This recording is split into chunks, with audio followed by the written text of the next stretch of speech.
Hi, this is Himang from Innovation, Sports and Life. In today's conversation, we will discuss the intersection of quality and innovation with Anshuman Tiwari. Anshuman is a TIQS professional. TIQS stands for Transformation, Innovation, Quality and Simplification. He has experience across multiple industries, including banking, professional services, IT, manufacturing and consulting. He was elected a fellow of the very prestigious American Society for Quality, ASQ, in 2013. Anshuman has taught principles, methods, and tools for quality to over 10,000 professionals and more than 1,000 students. Knowing him, he's very committed to doing so. His clients have won several quality awards, including the Deming Prize. Anshuman is a LinkedIn top voice and a very dear friend. Anshuman, thank you for joining me today. I look forward to discussing this thread on innovation and quality with you. Namaste, Hemang, and my pleasure. Thank you for inviting me over, and always a pleasure, and also a responsibility to take the message of quality across to more people. So hopefully, through your podcast and session, I will be able to reach out to more people, and the message of quality will get to more people in a slightly new domain also. So happy to be here. Yeah. Thanks, Anshuman. Let's start with one thread which I have been exploring for some time, which is the world of startups. It's a very fast-paced world. It's a world where a lot of risks are taken, a lot of innovations happen. In such a world, does quality management play a role?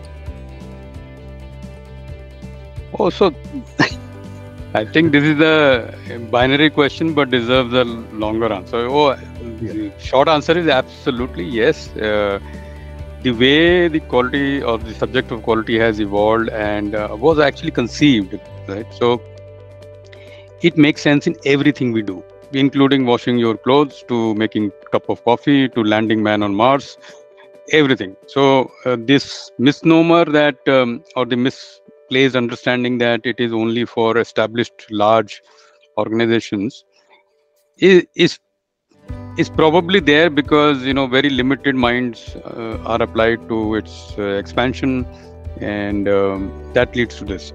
The second, of course, reason could be that startups start to believe that they are God's gift to mankind, and just because, and particularly when they have a lot of money, they ignore basic management fundamentals, and one of them being quality. Other fundamentals they ignore are, of course, proper marketing, customer target, and having a good product and all those things. And this happens to anybody who gets money before they deserve or require.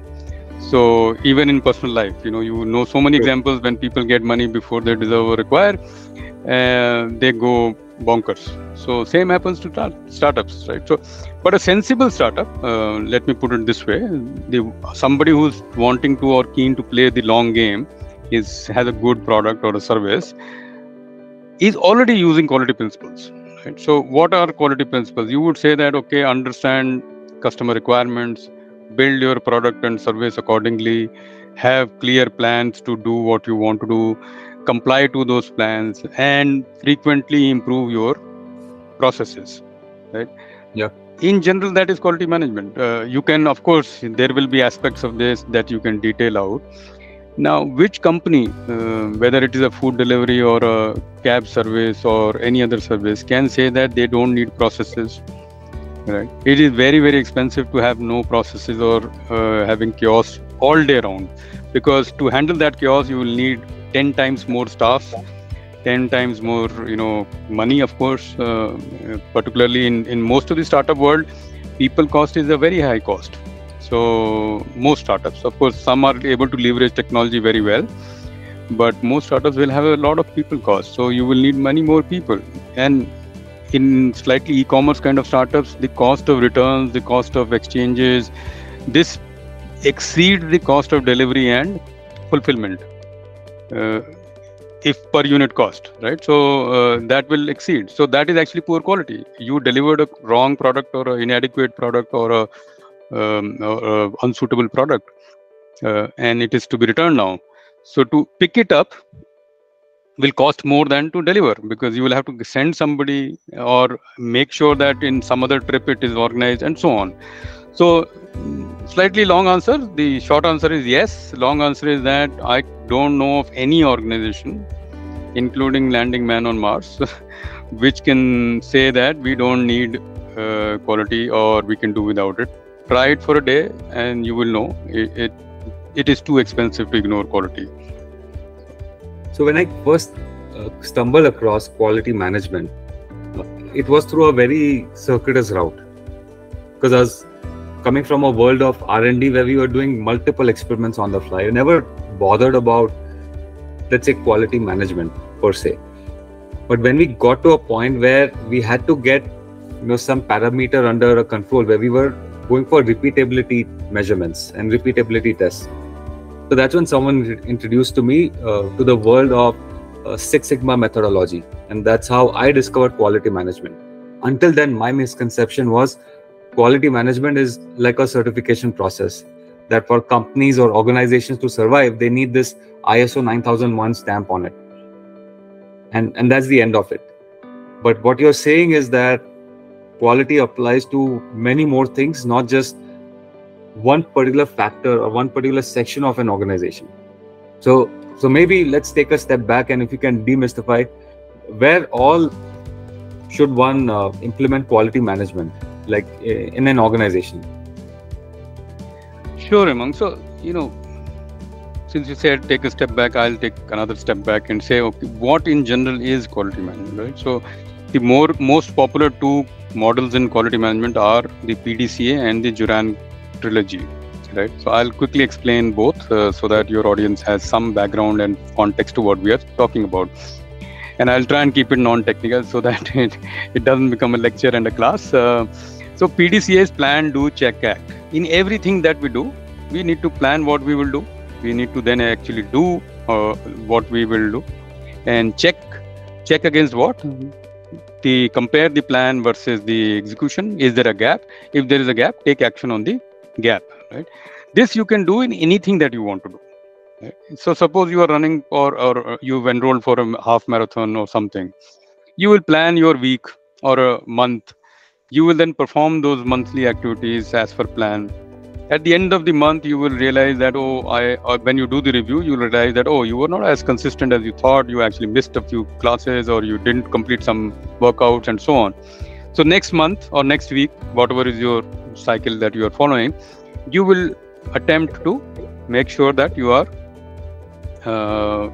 don't get that gap, right? So you are applying PDCA, which is a quality management principle or a method, to your daily life. You can do this to anything that you want to do. Right? Eventually, it is you plan, you perform, and then you act on the difference. The second method, which is slightly more deeper but similar in concept, is Juran trilogy, which says that there are three aspects of quality and three aspects of any management actually. Plan. So you plan and set the standards. You comply to the standard, and then you improve on the standard. So you are running an organization which has a defect rate. Every organization has line has some defect rate or some performance metric that you have. Initially, you plan for a certain metric and say that, okay, I will be okay with 1% defect rate or a 2% returns rate, like we were discussing in the e-commerce example, or any other thing, or a turnaround time that I will expect around 28 minutes for this activity to be performed, or anything, XYZ. There is a process for it. You will have certain steps to be performed to do that, right? And then you comply to it. So you will try and comply to it. So every day you will have multiples, depending on the industry, you will have thousands of iterations of the same practice. So if you had the e-commerce example, you will have thousands of deliveries or maybe even more, and so on. So you can get data to see, okay, did you meet the 28-minute thing or whatever you were, let's say the pizza delivery people, right? 20 minutes, and they have a lot of data around a daily thing. Then you realize that actually 74% of the time or whatever number you are able to meet, but 26% you can't meet. So you will then go deeper. Which 26% you could not meet? Is it because of location? Is it because of route? Is it because of other factors and so on? And next month you take some action, and that number 74 may become 81 or something. That's how you do. So you plan, you comply, and then you improve on the process. This is in essence quality management. And I don't know of any practice or place where this can't be applied. So if somebody in your audience knows or can think of, let them reach out to me. I'm happy for a debate. But I mean, that is of course in a lighter vein. But you can see that this is it's almost like a life philosophy, right? So the founding fathers of quality actually took a lot of lessons from life itself and observed over a period of time and said that we are not creating this. This is already existing in life. We are just bringing it to paper. Right? So the quality was not created as a discipline. It was, I would say, discovered as a domain. So whatever writings in quality in early management, and most of it is in the last 60-70 years only, are more discovery practices rather than invention practices. So that's something I can say. So in summary, and I teach this as PCI, plan, control, and improve. So to make it a little more simpler and easy to understand, I use the same principles of Juran and Deming and say that you plan something out, you control, and then you improve, control or comply as the case may be. So that's how you can apply to anything, which and you can think around quality management. And your question was, where can it be applied? So you take a guess. Where can't it be applied? Yeah. No. Thank you for that wonderful explanation. Having worked on it, sometimes I feel that people treat quality as an afterthought. Do you see that happen? Like in reality, like do people just should? It sounds like you should be proactive about this thing. But why do people really bring it on as, hey, now I have to do this thing. Now we need to implement such an approach. I am not too worried about it, Hemang. Although it is an issue in our profession when quality professionals across companies and when we meet or discuss or talk. And earlier you mentioned my credential with ASQ. This is a constant battle I have with the American Society for Quality, that they are not doing enough around this topic. But that's for another day. But the core question you have is that, is it an afterthought?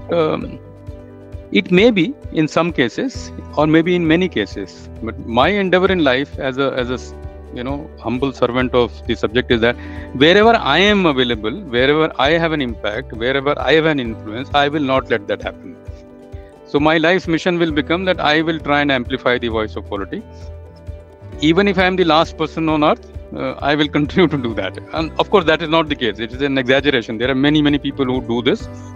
And that's the positive side that I choose to look at. Because if I keep looking at the limited and negative side, that people look at it as an afterthought and XYZ, I will just get consumed in fighting a battle which I am not going to win. Because it's a battle in the mind. People don't use only quality as an afterthought, right? There are people who are doing marketing as an afterthought. There are people who are thinking about people as an afterthought. There are people who think about financial management as an afterthought, and so on. So if somebody is in the habit, a management or a leadership team is in the habit or a mindset of disregarding basic management principles, then they will disregard everything, including quality.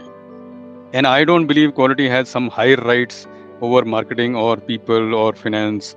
That I should be more upset about people disregarding quality when they are disregarding marketing, product fit, sales, people, money, everything, right? So that is one response. The other response is that it is people like me who are to be blamed for if this is the situation, right? So we are quality professionals, we are in the industry. It is for us to make sure that this trend, if at all it is there, it is reversed or at least stalled. And that is one of the reasons why I agreed to speak to you, that this could help me amplify the voice and the association with quality. And maybe one person might change their mind, like that person when they spoke to you and you were introduced to quality. You got an entry into this subject. I got an entry into this subject in my engineering days only out of a coincidence, right? So, and that's the coincidence I wanted to build my life on. So, Yeah.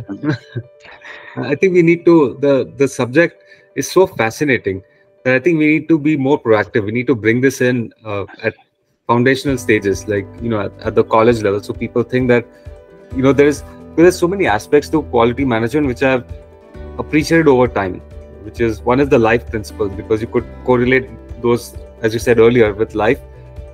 But the other part is that as an engineering major at that point of time, you're like, hey, I want to work in a highly technical subject, highly mathematical subject. And when you say the word quality management, you don't necessarily associate statistics with it. yeah. But then if you go deeper, statistics are a huge backbone about it. And I think that's what made that journey into quality management that much more fun for me. And going back in time now, I'm in a different domain. But I think quality as a topic has so many sections which are relevant, and they influence other areas also.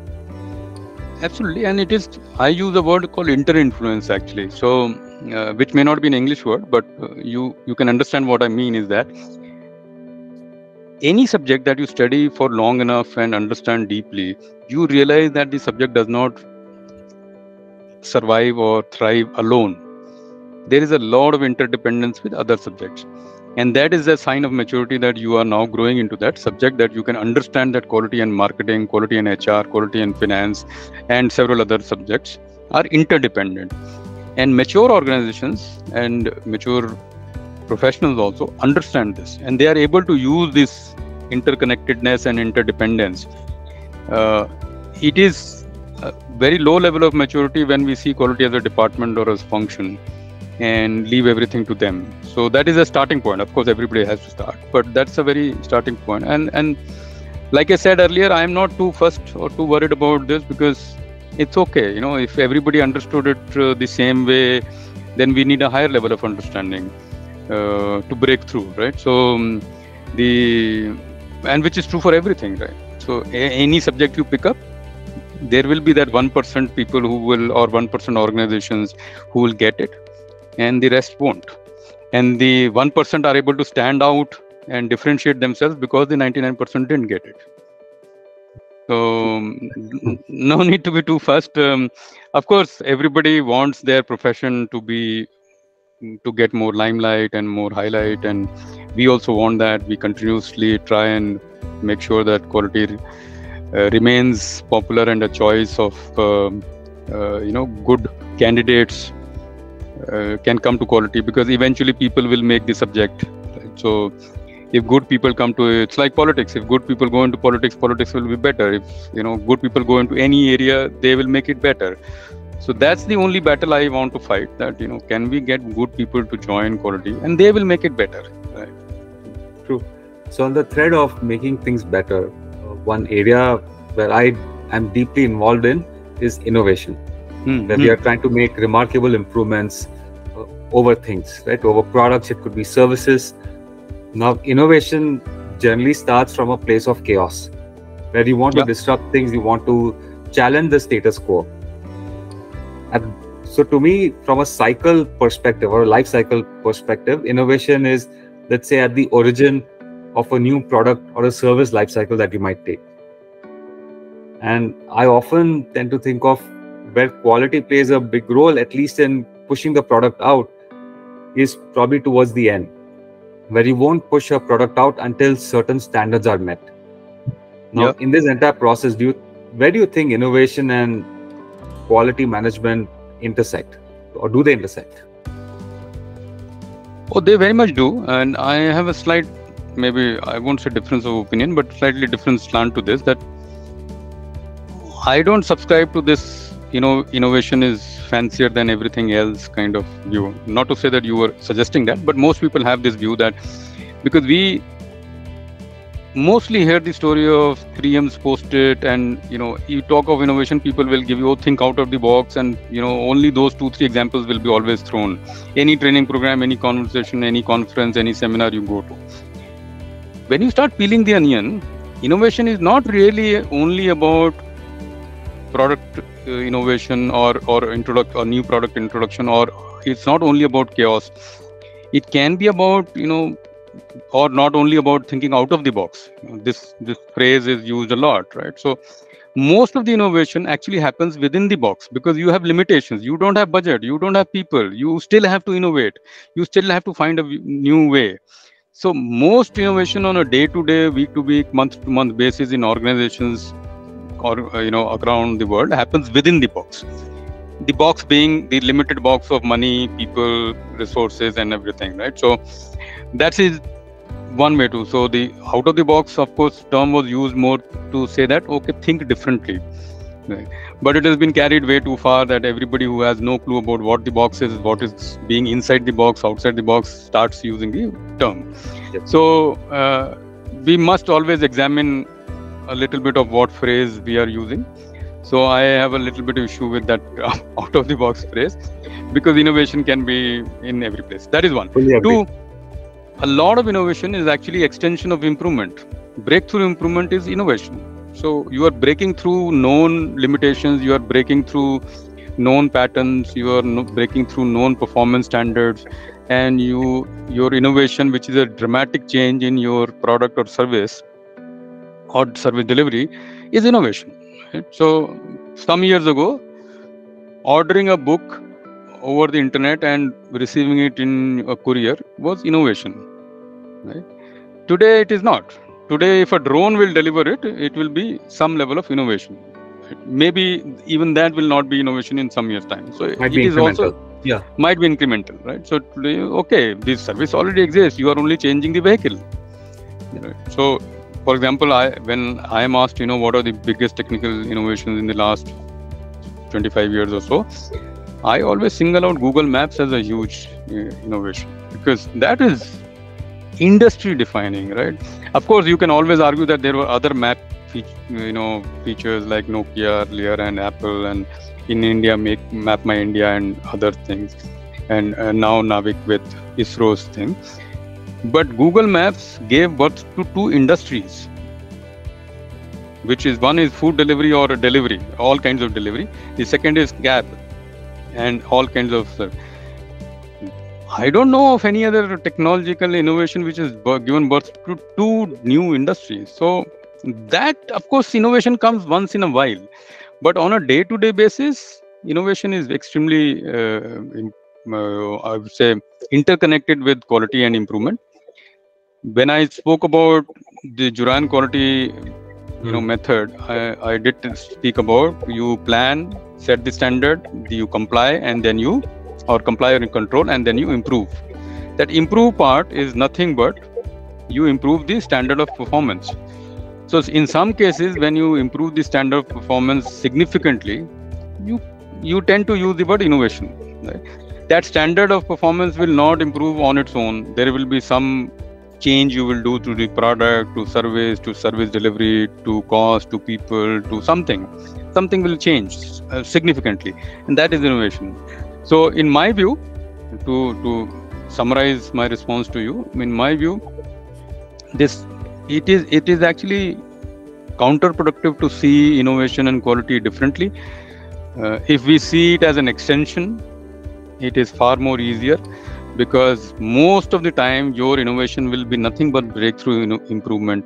Your innovation will be nothing but trying to find a solution within the box. And the out of the box things will, by definition, happen once in a while. If everything was happening out of the box all the time, then it won't be called out of the box. Right? So by definition, that will happen, and it may happen with luck also, like in the Post-it case. So nobody can say that they designed Post-it.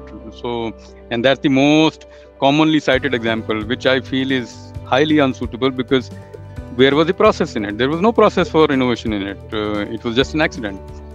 So, of course, process was built later, and you had processes around it. So, I'm not belittling the invention or the discovery, but it will help professionals quite a lot if they see innovation as an extension of quality improvement, and also continue to focus on a day-to-day basis on improvement, and once in a while on breakthrough innovation or significant innovation. That will be useful. And wherever I have been working, I have tried to focus on this. Otherwise, we'll keep waiting for the D-Day when the big bang innovation will happen, and that may take 2 years, 3 years. So what does it mean? We lay eggs for 3 years?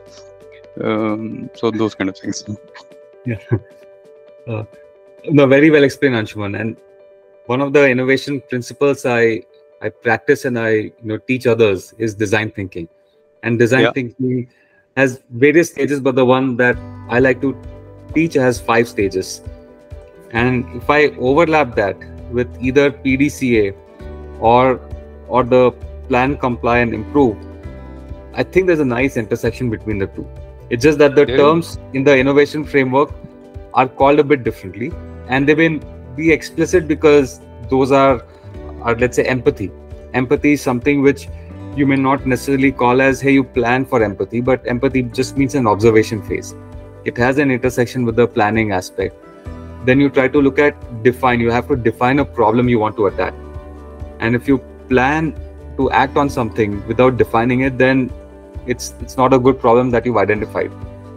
Then you ideate, you prototype. Those are all a part of your doing things. And maybe checking things until your prototype is refined, and then finally you test it, and you test it multiple times before it goes out into the market. And this cycle is iterative. It's not that you enter just one loop and you're done. You may have to do multiple loops depending on your observations. So until you find the right fit and all that, you keep on doing it. So I see there's a nice overlap with a few of these things. It's just that one stream is calling it something else, and the other stream may not be explicit in saying that, hey, here is also what's used in innovation frameworks. So while you were explaining this, Hemang, I recall that one of the first books on design thinking was written by Juran himself, Quality by Design, and planning for quality. So planning for quality includes the exact process that later on became design thinking, except the use of words empathy and customer journey and these kind of words, which are more prevalent now. The process is actually neatly written down. And if anybody reads Juran's works, and I always keep saying the man was so ahead of his time and so clear about his thinking that to be able to pen down all these things as steps, something that we think is so esoteric and so ambiguous and nebulous and difficult to put to words, he had put all these things. So there are books that he has written, and they are quite popular books. It is not that they were not popular. Maybe now not very popular, but in their time they were very, very popular books. In fact, one of the world's largest organizations, AT&T at that time, had a 7-step process where the first 6 steps were almost about design. The 7th was only improvement, and what we know as quality improvement or Six Sigma today was the 7th step. So the first 6 I think there were first 6, but I may be recalling it wrong, but were all about planning and designing. How do you design and plan a service? And it did really well for many years. So much of what is design thinking is actually planning for quality or quality planning, as it was called. And much of what is Six Sigma is quality improvement. So the first and the third phases of Juran for quality improvement, or Juran trilogy, are what we study as design thinking and this Six Sigma. So I'm not belittling anything. I am only saying that there are roots in previous terms, and like Juran himself said, that what he is presenting is already existing. He is only learning and observing and putting it on paper. So there is no invention; it is discovery in a way. So that's so very well described, Anshuman, and thanks, because even a lot of people, my charter for them is how to innovate, and it's like, I think anyone can innovate. You have to follow a process. Where people confuse this is with artistic creativity. That I was not good at drawing in my school days or college days. I was terrible at anything artistic, so I cannot innovate.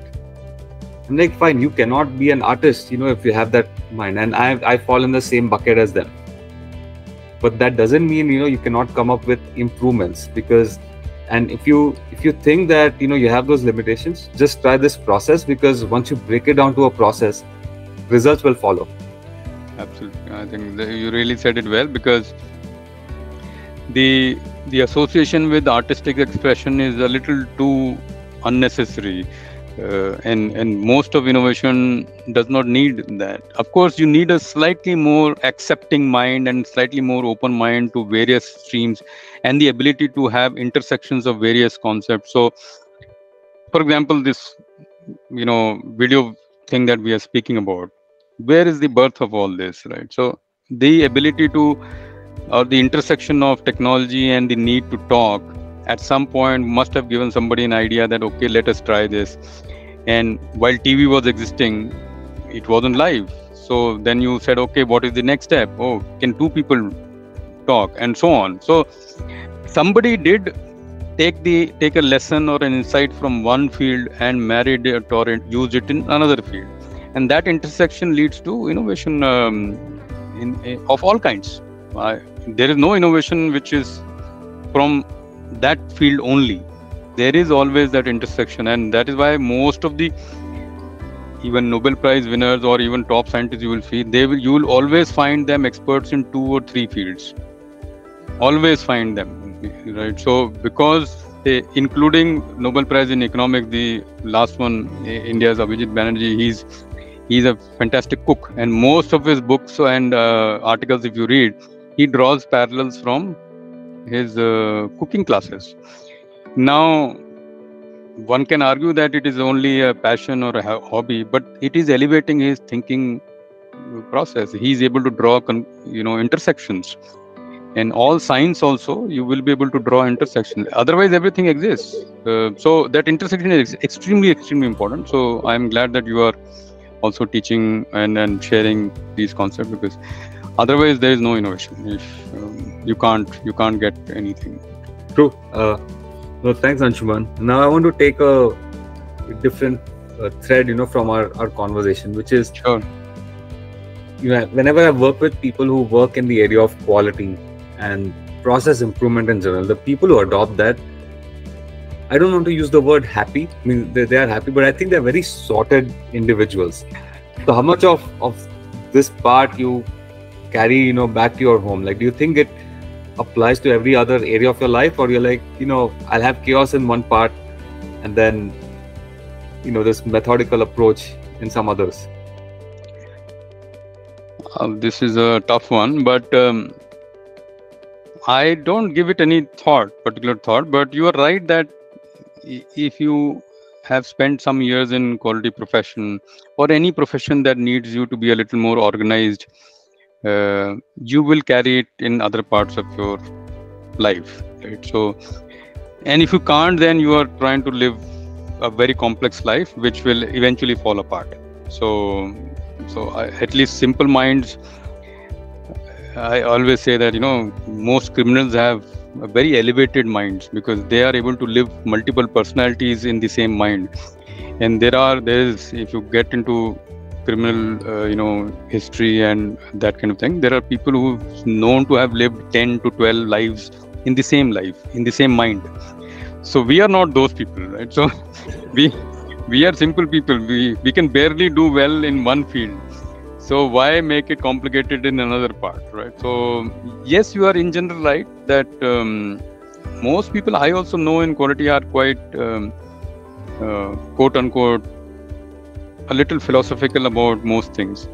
It could also come from the fact that, look, most improvement projects take a while to get done. They need a lot of collaboration to get done. You can't do anything alone. You need some kind of metrics. You need some kind of reviews. You need collaboration.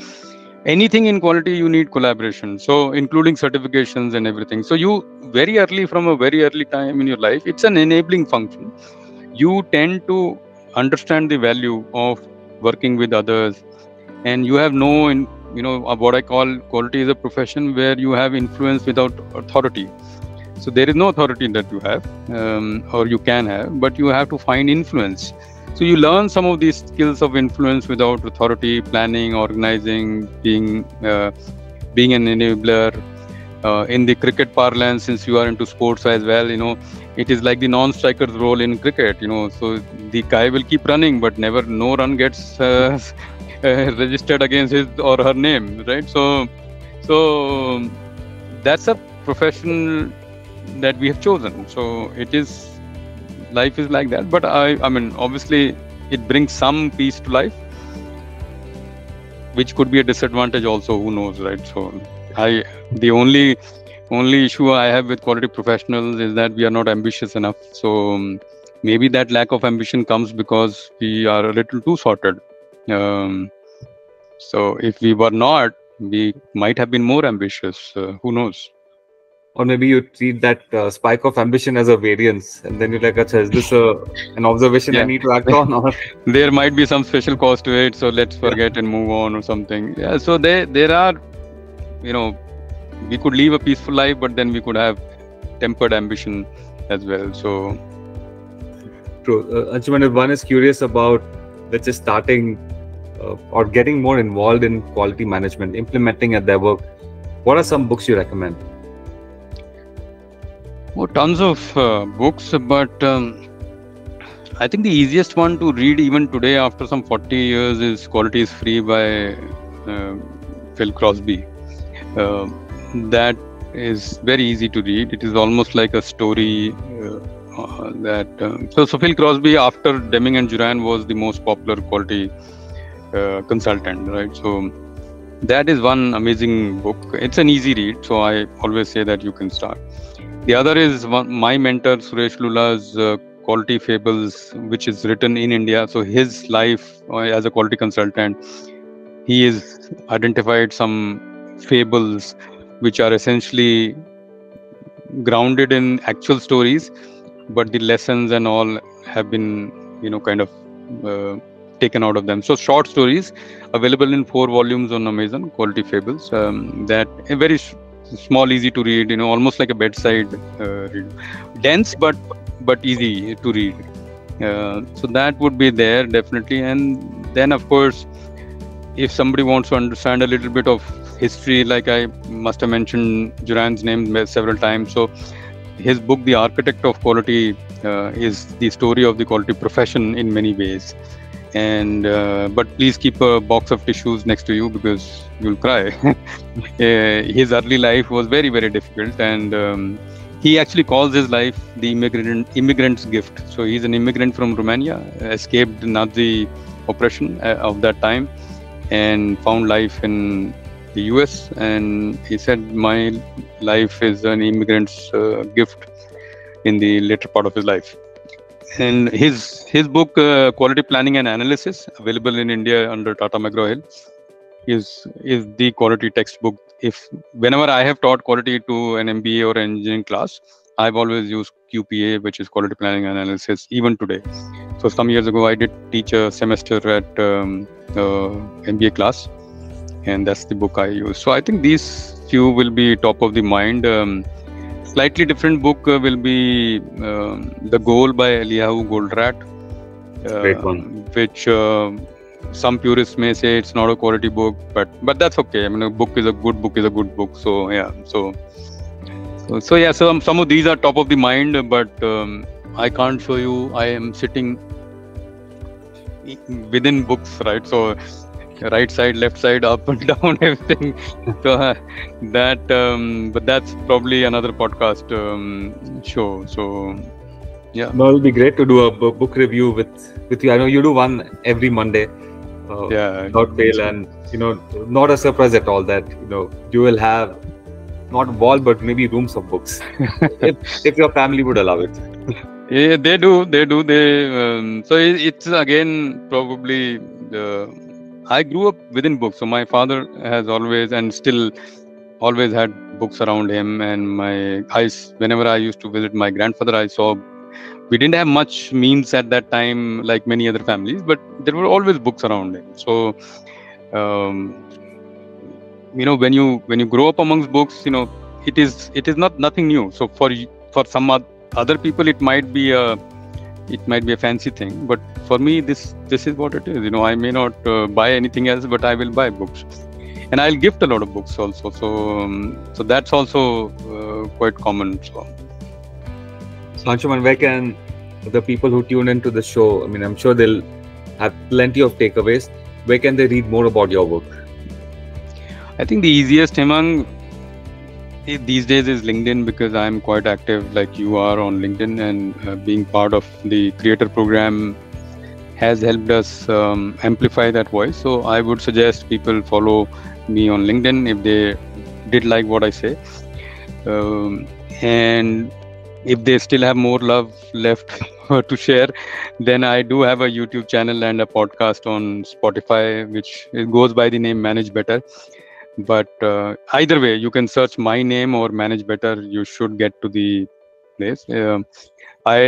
I'm not very frequent on both of them, but I do post fairly regularly. But LinkedIn is the best option, I would think, that they can reach out to. I do have a website now, which is managebetter.in. It's a very basic one. I will add more features and more archives to it later, but these are some of the ways people can reach out to me, and I will be grateful if they do. Great. Anshuman, thank you so much. I think we have demystified quite a few things, a lot of takeaways. I was also taking notes as we were having this conversation. Again, I think what you say at the end of it, I mean, if I have to, I love your website. I think whatever words we call quality, innovation, at the end of the day, they help us manage things better. So thank you for sharing all these insights with us.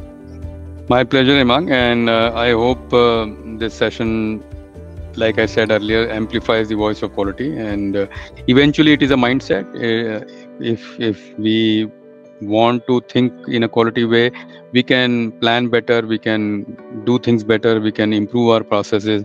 And like I said earlier, there is no process, no function, no department, no task in the world which doesn't need this kind of thinking. So I'll wish luck to all the best to all your listeners.